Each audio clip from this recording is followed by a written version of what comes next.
When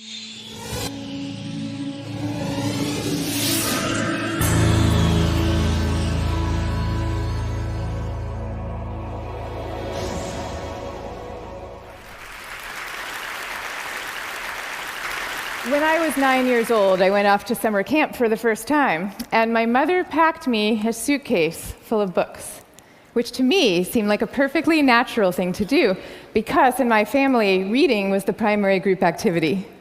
And this might sound antisocial to you, but for us, it was really just a different way of being social. You had the animal warmth of your family sitting right next to you, but you were also free to go roaming around the adventure land inside your own mind. And I had this idea that camp was going to be just like this, but better.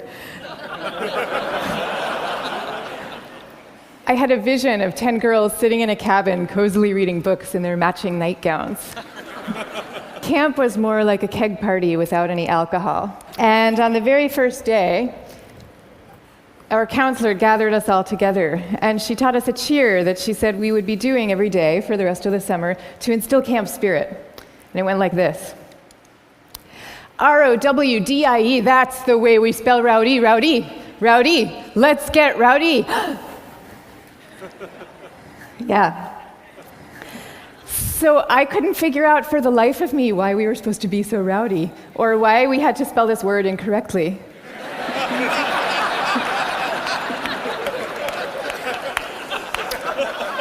But I recited the cheer. I recited the cheer along with everybody else. I did my best. And I just waited for the time that I could go off and read my books. But the first time that I took my book out of my suitcase, the coolest girl in the bunk came up to me and she asked me, "Why are you being so mellow?" Mellow, of course, being the exact opposite of R-O-W-D-I-E. And then the second time I tried it, the counselor came up to me with a concerned expression on her face, and she repeated the point about camp spirit and said we should all really work very hard to be outgoing. And so I put my books away, back in their suitcase, and I put them under my bed, and there they stayed for the rest of the summer. And I felt kind of guilty about this. I felt as if the books needed me somehow, and they were calling out to me, and I was forsaking them. But I did forsake them, and I didn't open that suitcase again until I was back home with my family at the end of the summer. Now, I tell you this story about summer camp. I could have told you 50 others just like it. All the times that I got the message that somehow my quiet and introverted style of being was not necessarily the right way to go, and that I should be trying to pass as more of an extrovert. And I always sensed deep down that this was wrong, and that introverts were pretty excellent just as they were. But for years, I denied this intuition. And so I became a Wall Street lawyer, of all things, instead of the writer that I had always longed to be, partly because I needed to prove to myself that I could be bold and assertive too. And I was always going off to crowded bars when I really would have preferred to just have a nice dinner with friends. And I made these self-negating choices so reflexively that I wasn't even aware that I was making them. Now, this is what many introverts do, and it's our loss for sure, but it is also our colleagues' loss and our community's loss, and at the risk of sounding grandiose, it is the world's loss, because when it comes to creativity and to leadership, we need introverts doing what they do best. A third to a half of the population are introverts. A third to a half. So that's 1 out of every 2 or 3 people you know. So even if you're an extrovert yourself, I'm talking about your coworkers and your spouses and your children and the person sitting right next to you right now.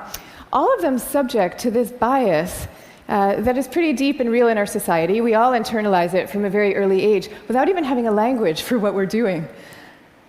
Now, to see the bias clearly, you need to understand what introversion is.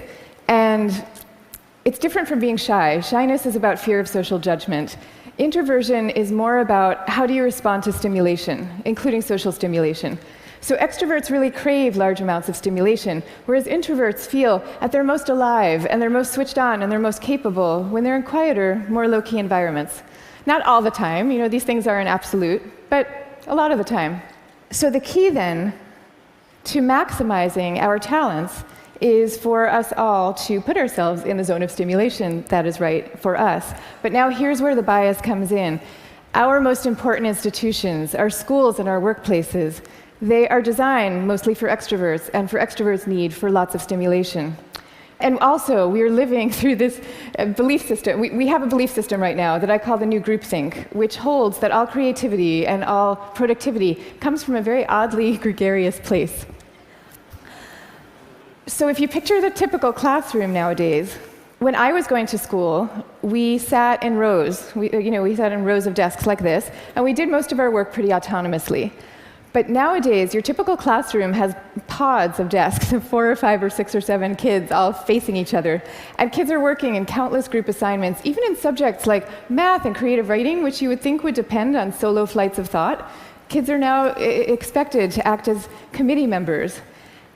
And for the kids who prefer to go off by themselves or just to work alone, those kids are seen as outliers often, or worse, as problem cases. And the vast majority of teachers reports believing that the ideal student is an extrovert as opposed to an introvert, even though introverts actually get better grades and are more knowledgeable, according to research. Okay, same thing is true in our workplaces.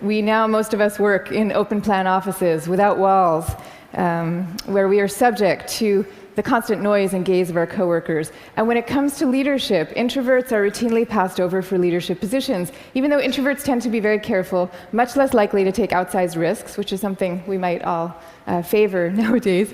And interesting research by Adam Grant at the Wharton School has found that introverted leaders often deliver better outcomes than extroverts do, because when they are managing proactive employees, they're much more likely to let those employees run with their ideas, whereas an extrovert can quite unwittingly kind of get so excited about things that they're putting their own stamp on things, and other people's ideas might not as easily then bubble up to the surface.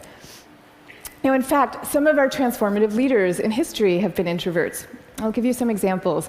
Eleanor Roosevelt, Rosa Parks, Gandhi, all these people describe themselves as quiet and soft-spoken and even shy. And they all took the spotlight, even though every bone in their bodies was telling them not to. And this turns out to have a special power all its own, because people could feel that these leaders were at the helm, not because they enjoyed directing others, and not out of the pleasure of being looked at. They were there because they had no choice, because they were driven to do what they thought was right. Now, I think at this point it's important for me to say that I actually love extroverts. I always like to say some of my best friends are extroverts, including my beloved husband. And we all fall at different points, of course, along the introvert-extrovert spectrum. Even Carl Jung, the psychologist who first popularized these terms, said that there's no such thing as a pure introvert or a pure extrovert. He said that such a man would be in a lunatic asylum if he existed at all. And some people fall smack in the middle of the introvert-extrovert spectrum, and we call these people ambiverts. And I often think that they have the best of all worlds.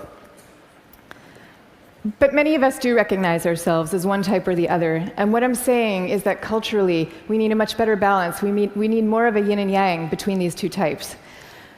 This is especially important when it comes to creativity and to productivity, because when psychologists look at the lives of the most creative people, what they find are people who are very good at exchanging ideas and advancing ideas, but who also have a serious streak of introversion in them.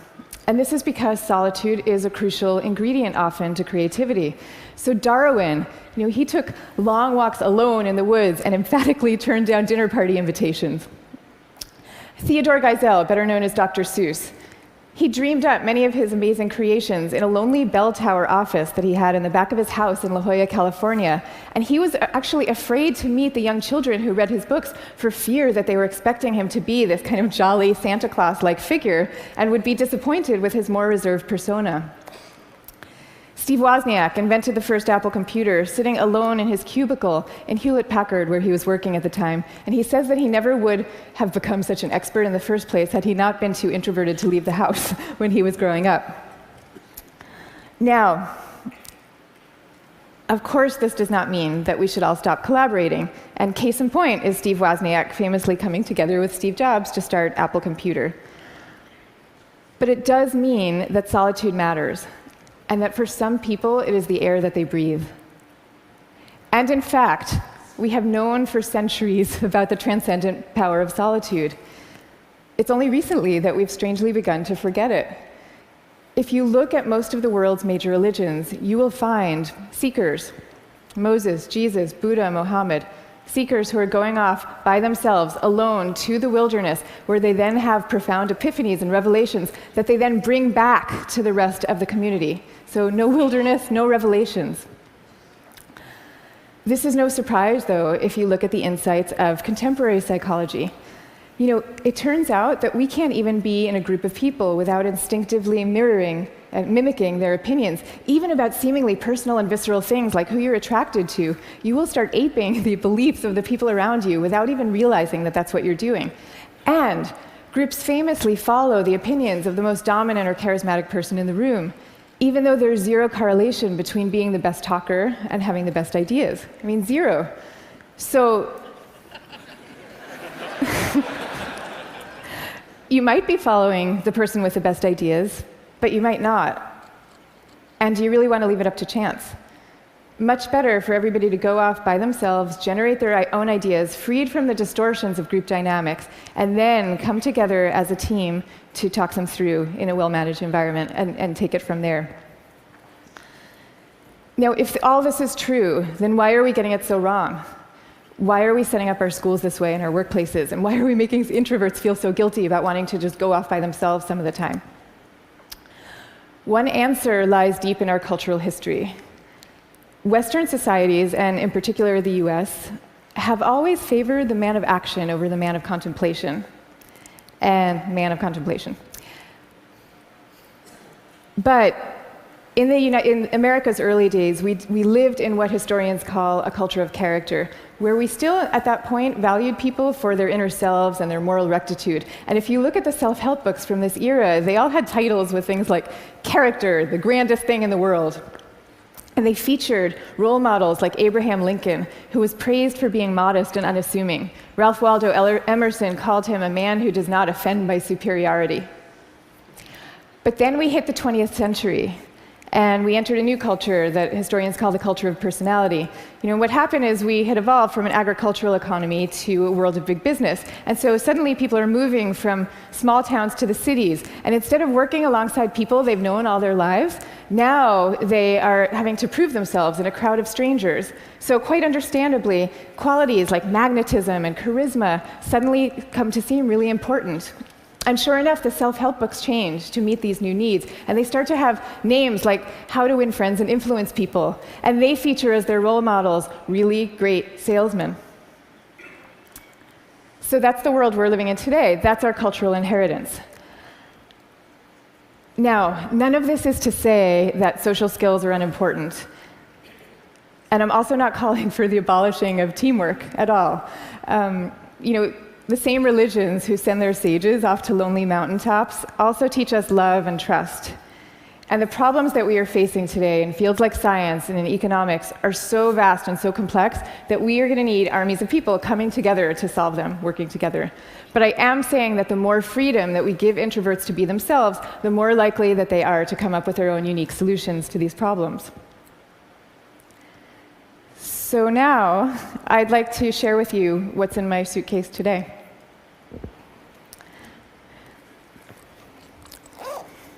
Guess what?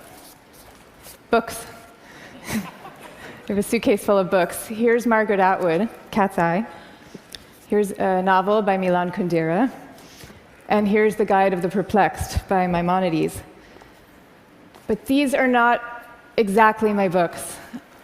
I brought these books with me because they were written by my grandfather's favorite authors. My grandfather was a rabbi, and he was a widower who lived alone in a small apartment in Brooklyn that was my favorite place in the world when I was growing up, partly because it was filled with his very gentle, very courtly presence, and partly because it was filled with books. I mean, literally, every table, every chair in this apartment had yielded its original function to now serve as a surface for swaying stacks of books. Just like the rest of my family, my grandfather's favorite thing to do in the world was to read. But he also loved his congregation, and you could feel this love in the sermons that he gave every week for the 62 years that he was a rabbi. He would take the fruits of each week's reading, and he would weave these intricate tapestries of ancient and humanist thought, and people would come from all over to hear him speak. But here's the thing about my grandfather. Underneath this ceremonial role, he was really modest and really introverted, so much so that when he delivered these sermons, he had trouble making eye contact with the very same congregation that he had been speaking to for 62 years. And even away from the podium, when you called him to say hello, he would often end the conversation prematurely for fear that he was taking up too much of your time. But when he died at the age of 94, the police had to close down the streets of his neighborhood to accommodate the crowd of people who came out to mourn him. And so these days, I try to learn from my grandfather's example in my own way. So I just published a book about introversion, and it took me about 7 years to write. And for me, that 7 years was like total bliss, because I was reading, I was writing, I was thinking, I was researching. It was my version of my grandfather's hours a day alone in his library. But now, all of a sudden, my job is very different. And my job is to be out here talking about it, talking about introversion.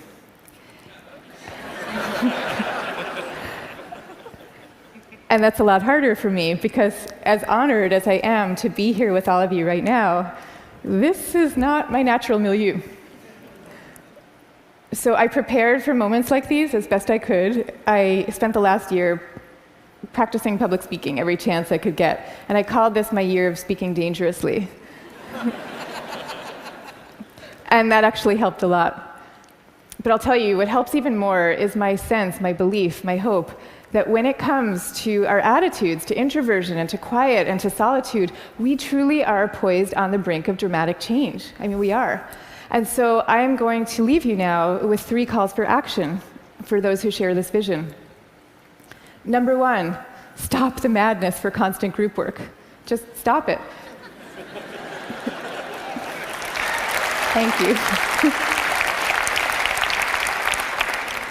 And I want to be clear about what I'm saying, because I deeply believe our offices should be encouraging casual, chatty, cafe-style types of interactions, the kind where people come together and serendipitously have an exchange of ideas. That is great. That's great for introverts, and it's great for extroverts. But we need much more privacy, much more freedom, much more autonomy at work. School, same thing. We need to be teaching kids to work together, for sure. But we also need to be teaching them how to work on their own. This is especially important for extroverted children, too. They need to work on their own because that is where deep thought comes from, in part. Okay, number 2, go to the wilderness. Be like Buddha. Have your own revelations. I'm not saying that we all have to now go off and build our own cabins in the woods and never talk to each other again. But I am saying that we could all stand to unplug and get inside our own heads a little more often. Number 3, take a good look at what's inside your own suitcase and why you put it there. So extroverts, maybe your suitcases are also full of books, or maybe they're full of champagne glasses or skydiving equipment. Whatever it is, I hope you take these things out every chance you get and grace us with your energy and your joy. But introverts, you being you probably have the impulse to guard very carefully what's inside your own suitcase. And that's okay. But occasionally, just occasionally, I hope you will open up your suitcases for other people to see, because the world needs you and it needs the things you carry. So I wish you the best of all possible journeys and the courage to speak softly. Thank you very much. Thank you. Thank you. Thank you.